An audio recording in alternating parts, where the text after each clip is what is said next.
बिस्मिल्लाहिर्रहमानिर्रहीम। अस्सलाम नाज़रीन। नाज़रीन, आज के व्लॉग में हम पहले बात करेंगे कि पीटीआई के चेयरमैन बैरिस्टर गौहर को चेयरमैन के ओहदे से क्यों हटा दिया गया। तो उस पर सादा सी बात है, जब हम कुछ दोस्तों के साथ बातचीत कर रहे थे तो इनका यही कहना था कि जब पीटीआई के साथ एक सियासी जमात जैसा सलूक नहीं हो रहा था, बल्कि ऐसा सलूक हो रहा था जैसे कोई दहशतगर्द जमात हो, उसको मुकम्मल तौर पर बैन किए रखा है इलेक्शन कैंपेन में, और उसके बाद इलेक्शन के बाद भी जिस तरह धांधली की गई, और उसके अलावा भी देखा जाए तो पीटीआई की जो सीनियर लीडरशिप थी उस तरह एग्रेसिव होकर फ्रंट फुट पर आकर नहीं खेली, जैसे उन्होंने हर चीज़ को तस्लीम कर लिया। देखें, मैं समझता हूँ कि उनकी शख्सियत ऐसी थी कि वो हर चीज़ को तकरीबन इस तरह देखते थे कि चलें मसाइल खुद हल हो जाएंगे, लेकिन आपको फ़ाइट करनी पड़ती है। इमरान खान खुद फाइटर था, तो उसका जो ज़्यादातर मैंने देखा है कारकुन भी फाइटर है, वो हिम्मत नहीं हारता, वो आखिरी बाल तक खेलता है। लेकिन ये था कि हमें ऐसा लगा कि बैरिस्टर गौहर साहब शायद दोनों तरफ खेल रहे हैं और उनको भी राज़ी कर रहे हैं, आवाम को भी और अपने सीनियर लीडरशिप को भी। लेकिन उससे बहुत से ऐसे हमारे दोस्त थे जो उनकी कारकर्दगी से मुतमईन नहीं थे। तो इसमें कोई शक नहीं है कि निजी टीवी से शेर अफजल मरवा साहब ने बात करते हुए कहा कि नाअहली और ख़राब कारकर्दगी वजह से हमने गौहर साहब को हमने बैरिस्टर गौहर साहब को हमने ओहदे से हटाया, खान साहब ने हटाया। वैसे तो खान साहब के पास हर तरह की रिपोर्ट पहुंच रही है, लेकिन इसमें कोई शक नहीं है कि जब रिज़ल्ट अनाउंस हो रहे थे और रात 11-12 बजे तक आपको समझ आ गई थी कि हमारे कैंडिडेट लीड से जीत रहे हैं, तो आपको फौरी एक विनिंग तकरीर करनी चाहिए थी, आकर मीडिया पर लोगों को बताना चाहिए था। लेकिन आपने देखा फिर रात पूरी रिज़ल्ट तब्दील होते रहेगा, रिज़ल्ट अनाउंस होना बंद हो गए थे मीडिया पर। उस तरह इक्का दुक्का एक आधा रिज़ल्ट आ रहा था, लेकिन मुकम्मल नतीजा नहीं आ रहा था। और फिर सुबह तक टोटली जितना भी मेन पार्टीज़ के जो टिकट्स होल्डर थे उनके रिज़ल्ट बदल दिए गए। और फिर देखा हमने कि जो पिंडी के अंदर धांधली की गई, वो तो बाद में आपने देख लिया, कमिश्नर रावलपिंडी के जो बयान के बाद, मीडिया टॉक के बाद तो हर चीज़ वाज़ेह हो गई थी। अब उसके बयान को बदला जा रहा है और कुछ किया जा रहा है, लेकिन हकीकत यही थी जो आवाम के सामने आ गई। तो अब हम बात कर लेते हैं कि इस दरमियान में बैरिस्टर गौहर साहब को खुलकर खेलना चाहिए था और एक फ्रंट फुट पर आना चाहिए था। कोई किसी ने उसको डरा धमका कर बिठा नहीं देना था, आवाम उसके पीछे थी। और उस टाइम एक लोगों के अंदर जोश और जज्बा था। पीटीए के जितने भी वोटर और सपोर्टर्स थे या सीनियर लीडरशिप थी, वो सारी बड़ी खुश थी कि रिज़ल्ट उनकी उम्मीदों के मुताबिक आ रहा था, जिस तरह आवाम ने निकल कर खुलकर वोट दिए। तो उसके ऊपर इनको फौरी मीडिया पर आना चाहिए था, मीडिया टॉक करनी चाहिए थी, और जो धांधली हो रही थी उसके ऊपर भी अपना रद्द-ए-अमल देना चाहिए था, और फौरी सड़कों पर निकल कर एहतजाज रिकॉर्ड करवाना चाहिए था। लेकिन इस तरह मैंने देखा है कि वो इसमें टोटली नाकाम दिखाई दी है। उन्होंने ऐसी कोई कॉल नहीं दी और ऐसा कोई तरीका नहीं अपनाया जिसकी वजह से हमारे यहाँ हुकूमतों पर, निगरान हुकूमत पर या ख़ास तौर पर इलेक्शन कमीशन के ऊपर दबाव पड़ता। तो बहरहाल ये उनकी ख़राब कारकर्दगी थी।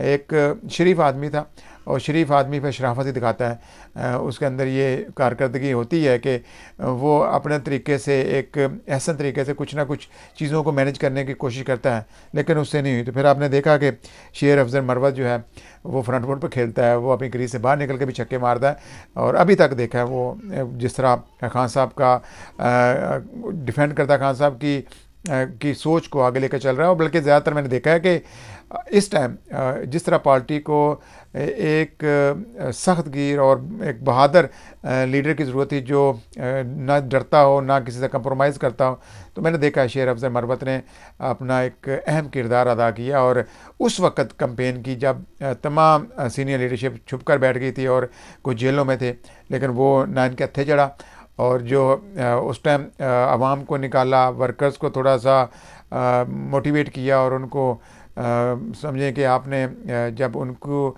एक सपोर्ट मिल जाती है, जब एक लीडर आगे लग जाता है, तो फिर वर्कर उसके लिए उनको एक जोश और जज्बा मिल जाता है। तो काफ़ी हद तक मैंने देखा है केपी के अंदर जो इतनी भारी अक्सरियत से, 2/3 अक्सरियत से ज़ाहिर से पीटीआई जीती है, तो उसके पीछे भी शेर अफजल मरवत की ही मेहनत है। तो बहरहाल आप दूसरे टॉपिक पर आ जाते हैं हम लोग।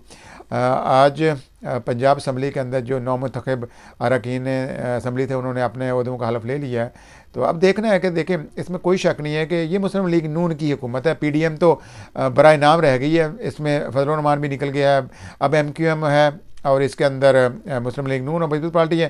पीपल्स पार्टी तो वैसे भी उसको पता है सिंध के अलावा उनकी इतनी आवाम में तो पजीरा ही नहीं है। लेकिन यह है कि एक चीज़ तो देखने में आ रही है कि मुस्लिम लीग नून भी इक़्तिदार नहीं चाहती थी, लेकिन चूँकि इनको ये लग रहा था कि आवाम के अंदर इनकी उस तरह पजीरा ही नहीं है, लेकिन इस्टेबलिशमेंट की हमायत तो हासिल है, तो हमें इससे ज़्यादा सादा अक्सियत मिल जाएगी, हमें किसी से इत्तेहादी की मदद नहीं लेनी पड़ेगी। तो शुरू में आपको याद है जब इलेक्शन हो रहे थे उस कैंपेन के अंदर भी इन्होंने एक दूसरे के ऊपर ताबड़तोड़ हमले किए और मुस्लिम लीग नून और पीपल्स पार्टी ने जलसों के अंदर एक दूसरे को ललकारा भी और एक दूसरे की जो खामियां थी, गलतियां कुताइयां थी वो भी इन्होंने गिरवाई। लेकिन घसीटने वालों ने या फिर एक दूसरे को हाथ मिला लिया हुआ। अब आवाम बल्कि ये अब आवाम को घसीटेंगे। अब देखते हैं ये कितना सा चलते हैं। बहरहाल अब इनको चैलेंजेस क्या है? सबसे पहला मुशत का है, जो मुशत इन्होंने खुद बर्बाद की है, इसमें कोई शक नहीं है नाज़रीन कि इस वक्त 8-10 अरब डॉलर खजाने में पड़े हुए हैं, लेकिन ये चाहते तो एक एतमाद साजी बहाल कर सकते हैं ओवरसीज़ पाकिस्तानियों को, सरमायादारों को। मैंने देखा है कि क्योंकि मैं बिजनेस ऑफर का प्रोग्राम करता हूँ, सरमायादार पाकिस्तान तकरीबन अपना सरमाया क्लोज करके जा चुके हैं।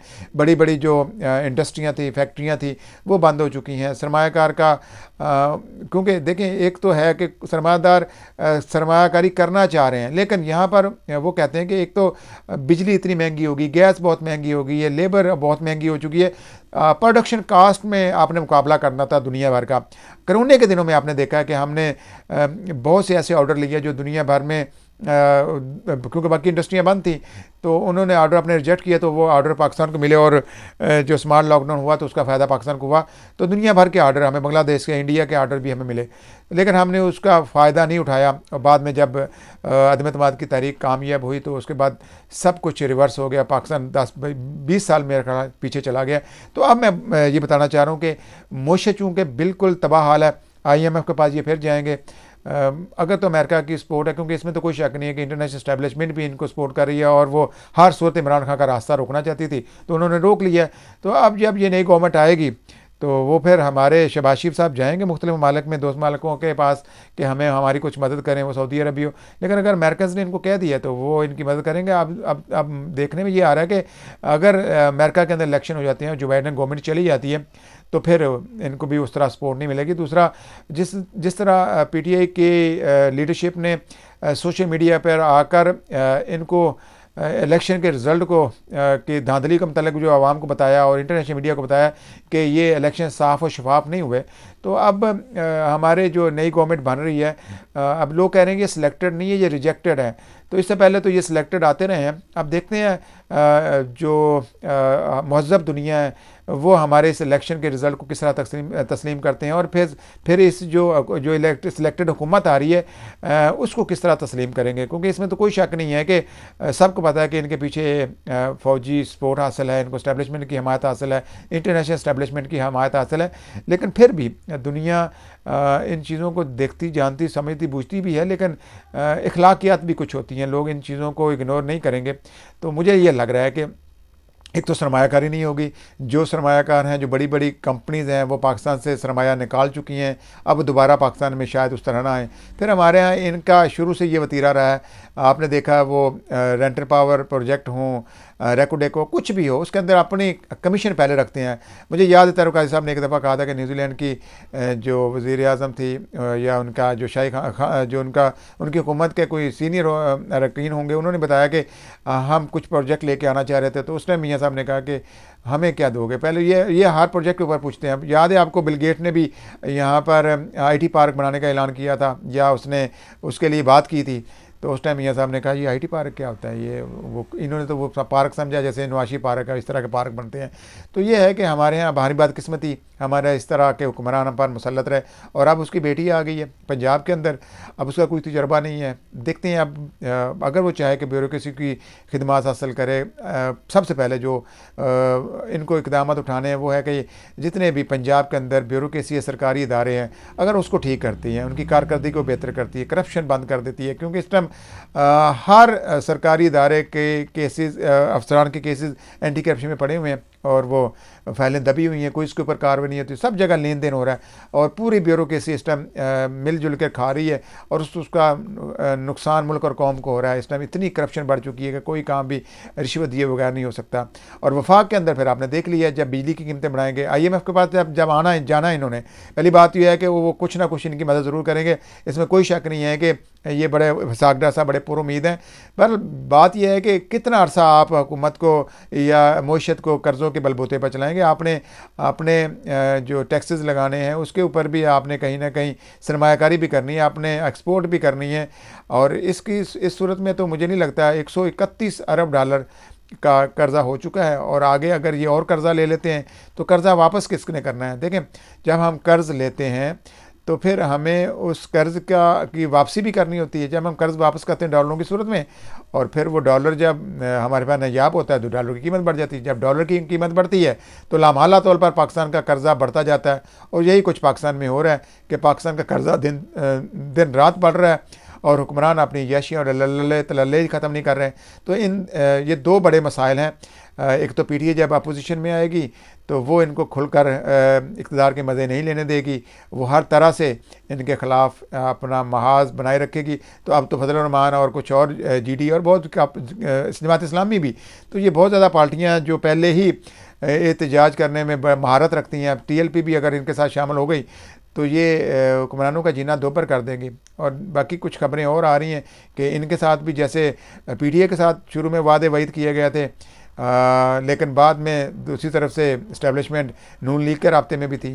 तो अब भी ये सुनने में आ रहा है कि इधर PDM की गवर्नमेंट बनने जा रही है और इस्टेब्लिशमेंट का बैकडोर पर PTI के साथ भी रब्ता है कि हम आप केस चलते रहें और फिर हम आपको सीटें देंगे।